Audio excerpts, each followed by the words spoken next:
बताए के मरले बाई ऐसे मुअली के मार कौन उन्नतिया हते यार बोलो के मरले बाई ऐसे मुअली के मार कौन उन्नतिया हते यार। अरे तोरा आ गली में तोरा धरैनी रे कैसे भाई से तोरा पिटैनी रे। अरे का करे आइल रहो हड्डी मसली सब गेल से दूर अरे मरले सारे कसम से भरापुर अरे मरले सारे कसम से भरापुर अरे मरले सारे कसम से भरापुर।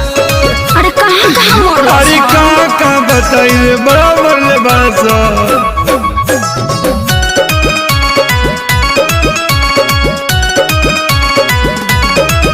मुँह खोला होट बलेटवा खिया दी अब नया राजा हरदी पिया दी। 45 मरद नहीं झरला पनू न गारा बात मीठा मीठा जानी कारा।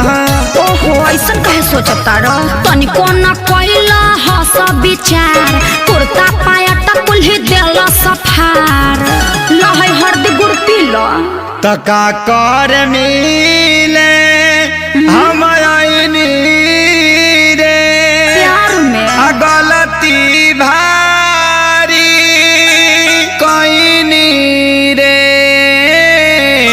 चुप रहो सब ठीक हो जाई। पूछा तारू अब तू हर दिला गुड़ अरे मरले सारे कसम से भरापुर अरे मरले सारे कसम से भरापुर अरे मरले सारे कसम से भरापुर। अरे चुप रह चलो भोका माइस के सुई दिबा दी। वो कौन सुई है? दुपहरनी सुई। अच्छा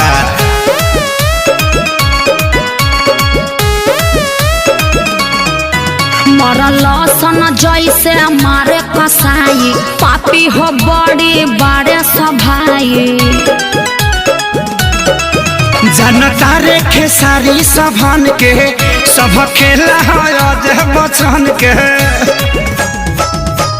माने के नहीं मोहब्बत में हार ठीक नहीं कोइला सभाई हमार। अरे हेंगा कोई मारेला अरे इज्जत अपन हम लुटैनी रे आ सोनू के बात में पड़क गईनी रे।